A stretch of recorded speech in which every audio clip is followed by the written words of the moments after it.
राज्य में एक बार फिर से चर्चा हो रही है सहायक आचार्य नियुक्ति मामले को लेकर। आपको बता दें कि एक बड़ा झटका 2 साल बीएड कोर्स करने वाले अभ्यर्थियों को लगा है। ये सिंगल बेंच के आदेश को डबल बेंच ने रोक दिया है। सहायक आचार्य शिक्षक की नियुक्ति में 2 साल बीएड करने वाले अभ्यर्थियों के पक्ष में झारखंड हाईकोर्ट की सिंगल बेंच ने फैसला सुनाया था, जिसे अब रोक दिया है डबल बेंच ने। तो क्या एक बार फिर से जो सहायक आचार्य अभ्यर्थी हैं उनके नियुक्ति का जो मामला है फिर से अधर में लटकता हुआ नजर आ रहा है? इसे जानने के लिए हम रुख करेंगे अपने सहयोगी नीरज का। नीरज, क्या सहायक आचार्य अभ्यर्थियों को ये बड़ा झटका है नियुक्ति मामले में? ये बड़ी रोक कैसे मानते हैं? अब आगे क्या होगा?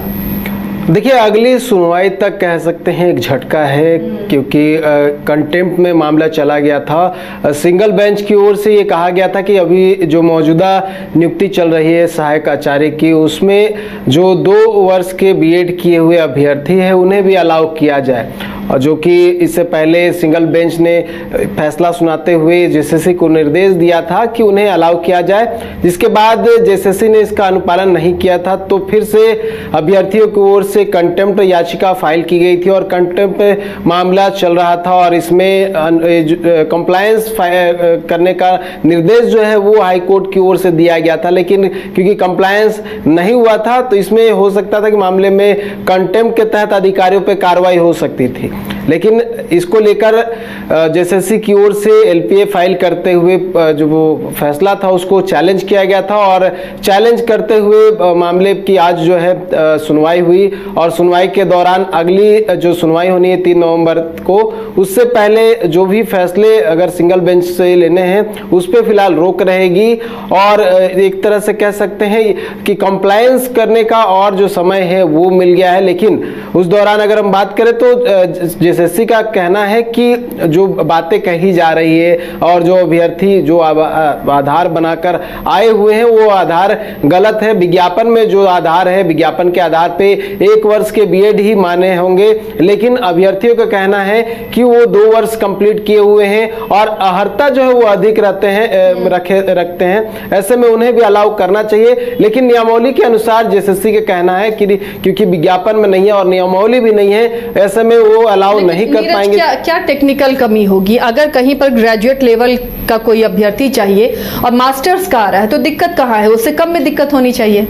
देखिए, आयोग की ओर से कहना है कि जो विज्ञापन है, विज्ञापन के अनुसार ही वो चीज़ों को कर सकते हैं, जो भी नियुक्तियां हैं वो हो सकती हैं। लेकिन क्योंकि विज्ञापन में उस बात का जिक्र नहीं किया गया है, दर्शाया नहीं गया है, और अभ्यर्थी कह रहे हैं कि हम जो है अर्हता अधिक रखते हैं, वो कहीं ना कहीं गलत है। वो आयोग पर डिपेंड करता है कि आयोग आगे क्या कुछ करना चाहता है, क्योंकि आधार जो दिया गया वो 2024 का और जो नियुक्ति है वो 2023 का है।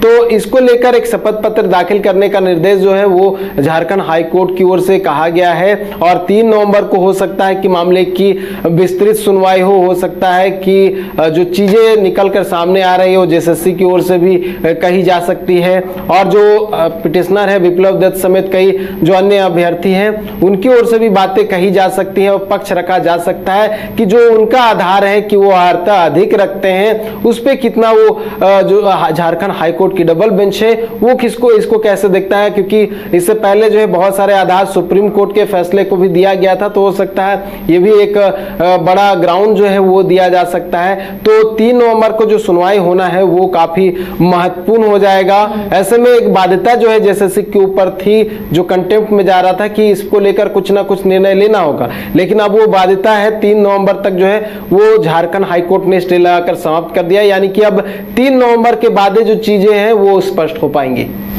चलिए, तो 3 नवंबर बड़ा दिन होगा सहायक आचार्य अभ्यर्थियों के लिए। इस मामले में फिर से सुनवाई होगी और क्या फैसला होता है, किसके हक में होता है, इस पर हमारी भी नजर बनी रहेगी।